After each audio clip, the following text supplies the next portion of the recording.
this is Tuchodor. Welcome to my new video. Today I'm gonna prepare my September bullet journal spread, and I inspired from one of my favorite artists in this month. It's from Iraville. Maybe you heard of her. If you didn't, you should go and check her stuff. She's doing amazing pieces. Like she's a very good artist, and I was struggling to find a theme for this month, and I was like scrolling on the Pinterest to find some inspiration, and I saw some of her paintings, which I always like, and I thought, yeah, that can be a nice theme for my September journal. It's like I can mix it with my style and do something related to like autumn in the village, in the countryside, because I wanted to do something like calming. When we open the journal, we should see some views that giving us peace, some like cozy feelings. That's what I was hoping for this month. Since I didn't find any like big inspiration to create something from zero, I used like other artists' works to inspire me, that I do time to time, not so often actually. Like this month that happened, and I was like quite okay with it. I would like to give it a try, and here I am. So I'm gonna start with designing my first page. I mostly do like a painting here, so I'll satisfy myself by doing a painting. So inside the journal I'm going more like planning kind of spread. I'm not putting lots of art inside. I don't want to like waste so much time drawing things on each page. I still do like small things, but I also do like a big piece of art representing the theme of the month. And inside the journal I'm just doing like little doodles around the templates, and that's kind of okay with me, because I prefer my journal to serve the purpose than looking pretty, which I spent average 5 hours preparing it and telling that I don't like to spend time on it. I wonder how much time I will spend if I really like to spend time on decorating my journals, but let's don't talk about it for the moment. And to give you like a general information about the materials I'm using, I don't know where this journal from, but I got it in Brazil where we live, and there were not much option. But the thing that I care, that the pages are not so thin, so I can use my watercolor on it without damaging the papers. This one is, I think, between 170 to 200 grams, nothing more. It's okay if you use like watercolor with less water, so it's not gonna like damage the paper. But it's not, of course, it's not a watercolor sketchbook or something. You can't really enjoy doing watercolor on it. But so far I'm using it. It's waving a bit, but it never damaged big time. It's just little waves that I don't really care about. And the watercolor I use is from Mr. Newton Cotton series. I think 48 colors. I'm not sure actually, because I bought this one like last year. Actually, it was my husband's gift. But I had another watercolor from Mr. Newton that I was actually using. So that's the thing. Because I was using this brand, he thought that I really liked this brand, and he bought me another one in a bigger version. But what I was doing, like I like that brand, but I wanted to finish this set and go for another brand and try a new brand with like new colors, and like I don't know, it got me excited to try new brands on art supplies. But since he got me even a bigger version of the watercolors that I have, I'm like, oops, shit, now I have to use it. Not like I have to, but I'm that kind of person. When I have something, I don't go and buy another one before I at least like go halfway of it. Mostly it's before I finish it. But on watercolor, it takes years, you know, to finish one palette. Even you like paint every day. I don't. Every week I do. But the previous palette I had, I didn't paint as much before, but it lasts like 5 years. So I'm like, oh shit, this palette gonna last even more. I'm trying to use it more often, because at first I was waiting for to finish the previous palette to start this one, as they have the same colors, and eventually I realized that the previous palette will never actually finish. It's endless. It's like cursed one. Actually, in a good way, like it will never finish, but I will never be able to move on. So I'm doing what all other normal logical artists does, and using the two palettes in the same time. And the brushes, I'm not sure. I bought them from like very random stationery back in Asia, but then they have like nothing special. Any round shape brush with a like fine ending you can use, and it will just do fine. As you see, I always actually start with the base color first, then adding the general shades, then starting to go in the details, and mostly I finish by using a like 0.00 or 0.1 size brush to add like detailed shadows, and most like the blacks and the dark browns and the dark blues where the shades are strongest and they have more contrast and the clear edges between the colors. And actually when I finish, I mostly use white gel pen or black gel pen from Micron or Uniball or Pilot I used to use, and I'm defining the edges and adding some like last details, last touches, which I quite like to do.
Here I come to end of the design. I think it looks cute. At least it's gonna inspire me and give me this nice cozy feeling every time I look at it, and that's what I was looking for. So I'm all good to go. So we can start on the next page. Here I'm gonna put a like giant calendar of the month. That's where I plan my meetings. I use it like a reminder. I'm following my social activities. I'm writing down everything that I need to remember, and I'm sometimes planning my week in this area also to make sure that I'm not overworking or I'm not being super lazy and I have things to do almost each day of the week, and that quite helps me. This time I'm not gonna use the whole page just for calendar. I'm gonna leave the left side to do a note sections, which I'm gonna write down the things that I want to make sure that I remember, but I don't have exactly dates now to go and put in the box, put on a calendar, but the things that I want to remind myself.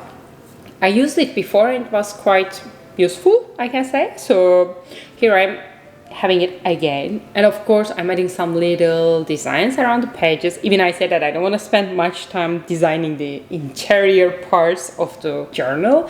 I still want to do some like little things.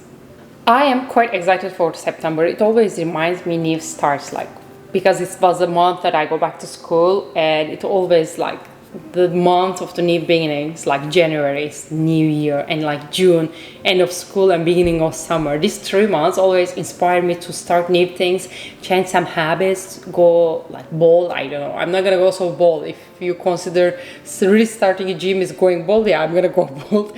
That's what I'm hoping for. I had a like very long vacation this year, like 2 months, and to come back from vacation and restart to work, it's quite challenging. My body literally doesn't want to do anything and just want to have vacation non-stop.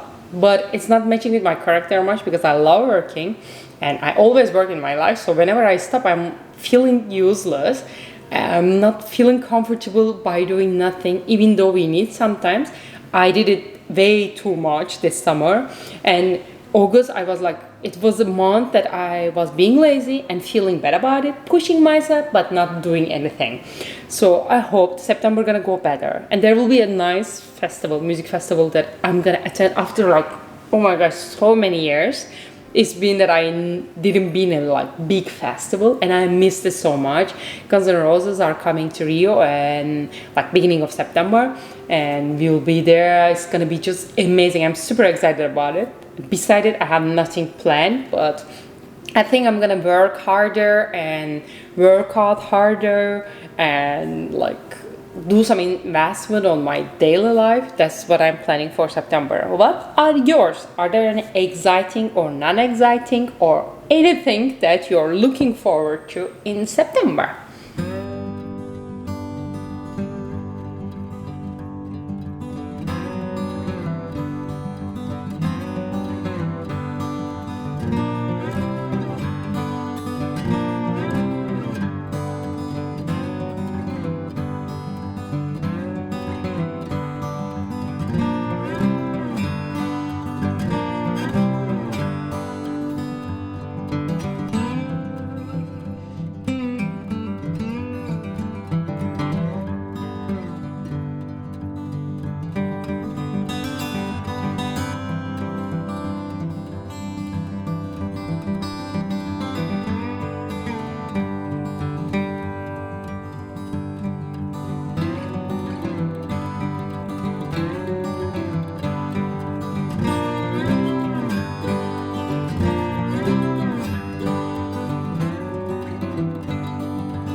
Here I come to end of this page also. It looks super cute. I'm satisfied and it's gonna serve the way I want it to serve. So we can jump into the next page. This is gonna be my last, but I'm using these two like left and right side together.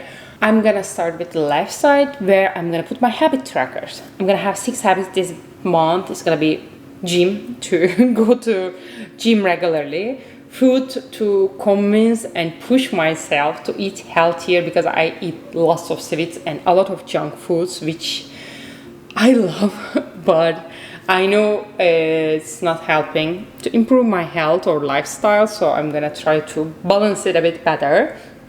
The next one gonna be my other 3D program that I use and I wanna keep using in regular basis. And the one after is language. It's been a year that I'm here in Rio, over a year actually, and I'm still not learning the language. I'm not so good at languages, but I was thinking it could be a good opportunity to learn Portuguese, even though I'm not gonna use it after I leave here, which is gonna be in a couple years. It could be still good to like go for it, so I always put this section to push myself to do something about it. Anyway, the next one is gonna be social because sometimes I'm super homey. So when I'm home and work, I forgot to like go out and do like social things with my friends or by myself. So I'm putting these sections to observe myself to don't be an over geek and like overwork and overwhelmed because it never ends well. And the last one is gonna be relax. I never had this section before, but I added now to have some activities, not to have some activities, but to just relax and feel good about it. Like I restart playing tennis again. I'm not doing it to work out. I'm only doing it because I like doing it. And sometimes I paint, not to share on social media or record it or for work. I just do it because I feel like doing it. And those activities actually helping me like to keep me in balance and makes me happy, and I want to have more of it in my life. So that's why we have it. In the bottom of the page I will have 3 sections. One of them going to be must do. Those are the things that I feel like I have to do during this month. No postpone, no delay, nothing. And the next one is going to be accomplishment. This is a new thing that I started a couple months ago and I quite like it. I'm writing here simple tasks, like 2-3 tasks that I want to accomplish during the month. Like start yoga or go for a walk, have a bike ride, do camping, whatever it is. Whatever the thing that I think that is going to make me feel good. And whenever I have free time and I feel down, I'm just going there and checking like what is there for me to do this month, and I'm trying to do it. I mostly change the activities up to like how I feel and what I'm interested in the time being. And I quite like this section and I recommend it to you.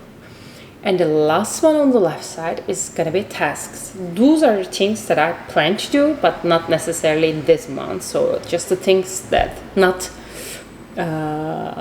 it's not obligated, but it's not optional also. I should do, but not necessarily in this month.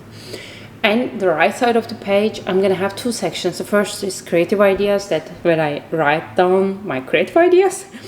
And the one under, it's a new one that I never tried before, is it I'm grateful.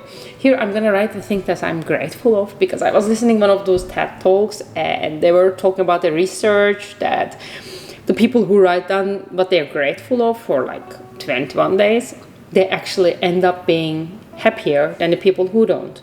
And I remember for a period of my life, I was doing lots of writing, and it was including the things that I'm grateful of, I'm proud of, what I'm thinking, what I'm wanting, blah, blah, blah. And it really helped me to figure it out what I want and who I am more. And I was thinking it could be good actually to remind myself what I'm grateful of, because in a daily basis, our brain is like it's full of shit. It's like a trash bin, and there are lots of negative thoughts comes and goes. Also, even we don't really think of it, it passes by, and it's affect our brain, our underconscious, our feelings, even we don't really think of them or realize it that it happens. So I want to lead my brain on a positive, like more positive direction, and train it to better think of the things that I have more than that I don't or I want to have, to keep myself balanced and happy. So if you never tried it, I totally recommend it. It really works. I never had it on my journal before, like to do on a regular basis, but I have a feeling like it's gonna work, so I'll see how it feels by the end of the month. And here we come to the end of my September bullet journal spread. I hope you enjoy watching it and listening to me. If you do the same, please feel free to send them to me on Instagram. I would like to see your versions also. I'll see you guys very soon on the next video. Until that time, ciao!